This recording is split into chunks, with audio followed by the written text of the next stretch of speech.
Sebenarnya kan kalau kita berbicara kasusnya Satria, yang bersangkutan kembali tadi sudah menjalani masa dinas di kemiliteran cukup lama. Pengetahuan tentang hal itu sudah dia dapatkan. Sehingga ini merupakan suatu pilihan hidup bagi dia. Bayangkan ketika dia pulang dari kombatan, terus teriak-teriak di lapangan, saya mau balik dong. Gitu. Bayangkan, mau masuk dia aja itu screening yang sangat ketat, apalagi tiba-tiba, yang jadi pertanyaan adalah, dia mau tinggal ke sini pakai apa dokumennya? Kan sudah hilang status keluarga negara.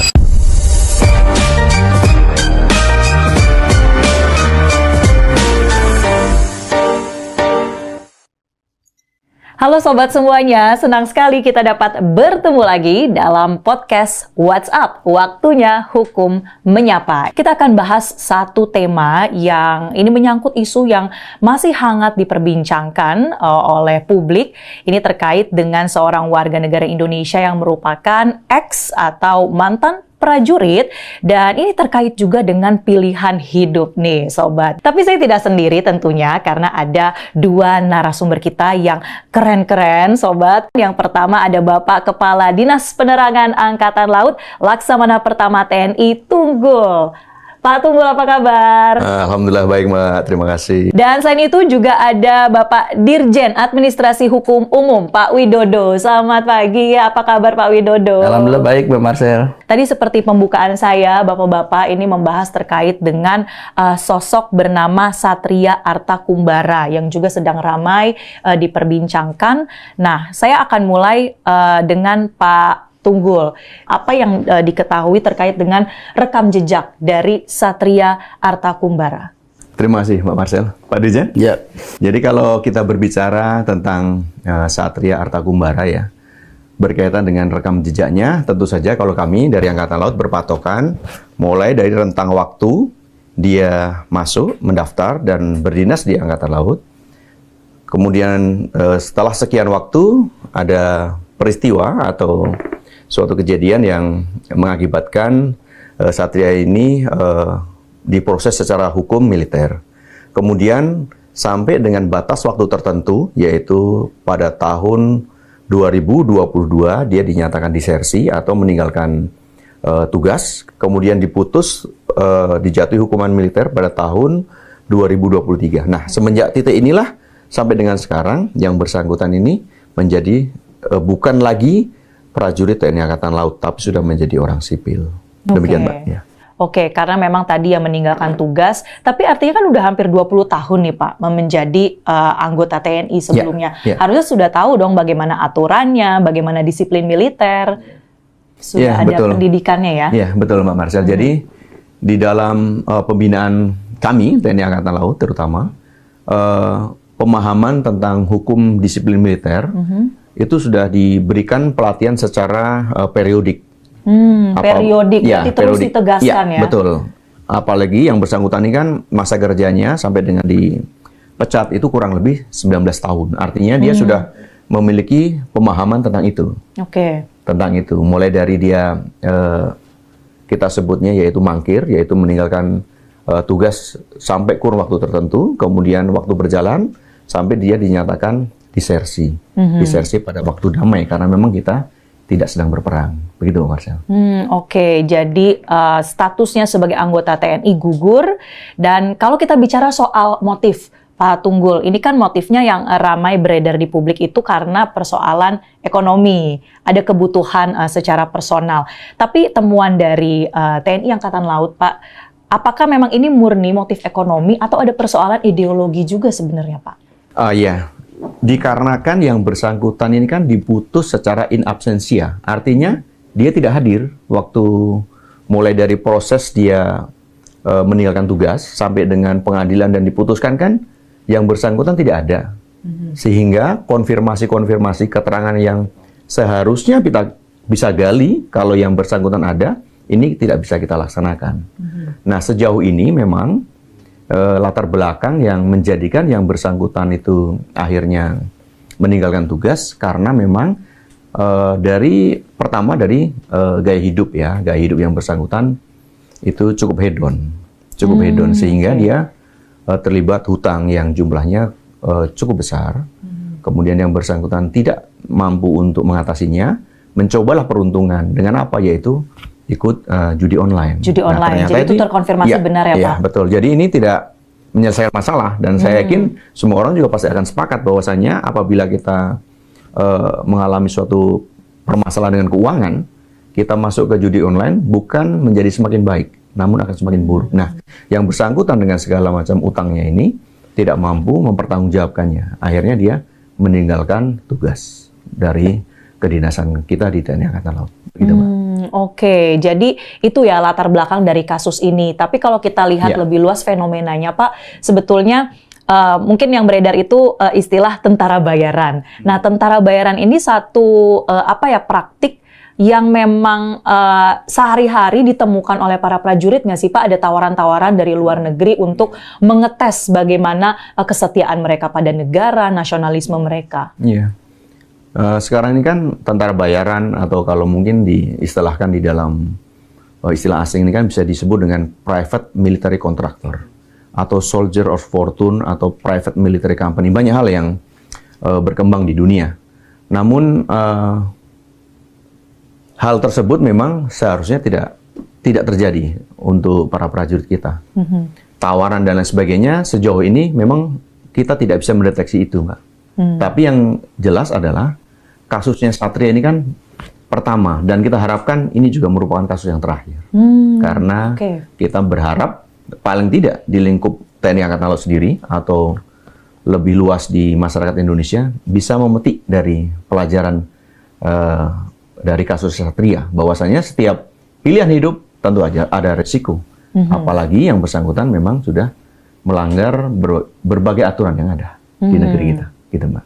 Oke, itu tadi ya ada resikonya seperti tidak lagi menjadi prajurit, dan ini pemberhentiannya tidak dengan hormat, begitu ya, Pak? Ya, betul, betul. Oke, tidak mendapatkan hak-hak sebagaimana kalau berhenti secara dengan hormat atau purnawirawan. Iya, betul. Itu adalah perbedaannya. Nah, tadi kita bicara soal Satria sebagai ex-prajurit. Sekarang kalau sebagai warga negara Indonesia nih, karena kan status kewarganegaraannya juga gugur. Begitu ya, Pak Dirjen ya? Betul. Itu seperti apa sih, Pak, penentuannya ketika kemudian hilang, warga tidak lagi menjadi WNI, statusnya ini hilang atau gugur? Ya, jadi memang di dalam undang-undang kewarganegaraan kita, kalau orang bekerja di tempat lain, khususnya warga negara asing ya, di negara asing maksud saya, dan dalam konteks dinas kemiliteran dan tanpa izin presiden loh. Tanpa izin presiden. Maka kemudian otomatis gugur kewarganegaraannya. Ini berbeda dengan teman-teman TNI ataupun kepolisian yang mendapat tugas sebagai peacekeeper ya, penjaga perdamaian di dunia, dan itu menjadi salah satu bentuk wujud politik bebas aktif kita. Bagaimana kita menjaga perdamaian, menjaga membantu aspek-aspek kemanusiaan ketika terjadi bencana internasional dan lain sebagainya. Jadi kalau orang bergabung dan tanpa izin presiden, ya otomatis dia akan hilang gitu. Berbeda dengan kalau dia dapat tugas khusus dari negara dan atas izin dari presiden. Dan rata-rata memang ya semua teman-teman TNI ataupun Polri yang mendapat tugas-tugas internasional gitu ya, dalam kegiatan-kegiatan internasional ya, penjaga perdamaian atau peacekeeper ya, ataupun yang lain-lainnya gitu, untuk bentuk-bentuk bantuan kemanusiaan tetap akan diizinkan oleh pemerintah gitu, tapi tetap dalam koridor pengawasan negara. Kalau ini kan dia tadi disidangkan saja in absentia, apalagi izinnya sama pemerintah atau lagi kepala pemerintah atau kepala negara gitu. Itu yang menjadi poin yang sangat dilanggar oleh yang bersangkutan ketika ada undang-undang kewarganegaraan kita.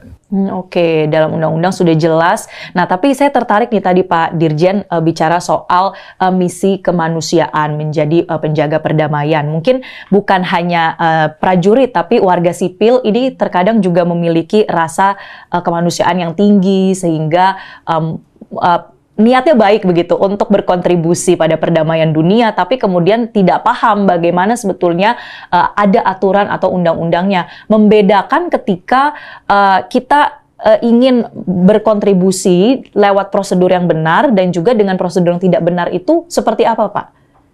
Ya, jadi ada juga selain undang-undang kewarganegaraan, kita punya undang-undang kepala merahan. Jadi bagaimana mengatur proses-proses kita dalam proses kepedulian kepada sesama warga negara, komunitas dunia dan lain sebagainya, baik karena faktor perang atau keamanan tadi, ataupun faktor bencana dan lain sebagainya. Dan sudah banyak saudara-saudara kita yang masyarakat sipil yang menjadi juru-juru kemanusiaan seperti tadi. Misalkan seperti di Gaza gitu ya, kita sempat membantu membangun rumah sakit sana, kemudian ada relawan medisnya dan segala macam. Tapi semua terkoordinasi. Gitu, izin dari pemerintah kita, izin dari Kemlu, mungkin kaitan dengan kesehatan, izin dari Menteri Kesehatan dan lain sebagainya, dan terkomunikasi baik melalui jalur Palang Merah Indonesia maupun Palang Merah Internasional. Jadi ini hal-hal yang banyak hal yang bisa kita lakukan, tapi semua masih dalam koridor perizinan yang benar sesuai dengan aturan, dan memang misinya ya adalah misi untuk membantu menjaga perdamaian atau membantu aspek kemanusiaan tadi. Oke, kalau di Direktorat AHU ini, di Direktorat Jenderal AHU juga ada Direktorat Otoritas Pusat dan Hukum Internasional. Itu yang memang mengkoordinasikan begitu ya Pak? Terkait dengan kalau ada yang ingin terlibat dalam misi-misi kemanusiaan seperti itu atau bagaimana Pak? Ya, kaitannya dengan otoritas pusat, betul memang ada di OPHI. Tapi kalau kaitan dengan status kewarganegaraan ada di Direktorat Ketatanegaraan juga. Ketatanegaraan. Gitu. Jadi baik, ada banyak hal yang nanti terkait dengan AHU ini. Nanti tentu kita tidak bisa berdiri sendiri karena kita kementerian lembaga terkoneksi dengan teman-teman lainnya gitu ya, dari Kementerian Luar Negeri dan kementerian teknis lainnya. Oke, nah membedakan antara motif kemanusiaan dan juga batasannya dengan disiplin militer, Pak Kadis Penal, ini bagaimana Pak? Kalau kemudian kasus seperti Satria ini dilihat dari sisi kemanusiaan. Ya, tadi kalau Pak Dirjen kan menyampaikan banyak sekali sebenarnya dari Indonesia ini yang berkontribusi terhadap kasus-kasus kemanusiaan di dunia gitu Pak ya. Iya. Kalau kita melihat Mbak, sebenarnya salah satu contoh yang dilaksanakan oleh TNI adalah pengiriman pasukan peacekeepers. Nah, peacekeepers ini kan tidak hanya bertugas untuk tujuan tempur semata, namun juga ada kemanusiaannya. Ada kemanusiaannya di situ. Contohnya kita mengirim pasukan engineering yang bertugas untuk melaksanakan mungkin pembersihan ranjau atau juga bisa melaksanakan tugas-tugas pembangunan infrastruktur. Juga kita mengirimkan satuan-satuan medik. Nah, pada saat kita mengirim ini kan selain juga kita untuk membantu dari sisi kemanusiaan, kita juga melaksanakan tugas negara yang dalam ini dilaksanakan oleh militer. Jadi dalam hal ini apabila tadi Mbak Marsha menanyakan dari sisi disiplin militer dan kemanusiaan, tentu saja apabila kita mengirimkan pasukan peacekeeper yang bertugas di seluruh dunia saat ini, karena Indonesia sekarang ini merupakan salah satu TCC atau Troop Contributing Countries yang sangat diperhitungkan oleh PBB maupun oleh dunia. Nah, itu kan dua hal sudah bisa dijadikan satu, yaitu yang bersangkutan masih tetap bisa mengikuti semua disiplin militer yang ada, namun juga bisa berkontribusi terhadap tugas-tugas kemanusiaan. Selain daripada itu juga, kalau kita semua mengingat beberapa bulan yang lalu kita mengirimkan bantuan kemanusiaan ke Gaza dengan mengirimkan, kalau Angkatan mengirimkan satu kapal perang ke sana dengan membawa segala bantuan. Ini kan juga dilaksanakan oleh militer yang mengemban fungsi kemanusiaan. Jadi dua hal ini bisa berjalan seiring sejalan sebenarnya, tanpa kita harus melanggar aturan yang ada, begitu Mbak.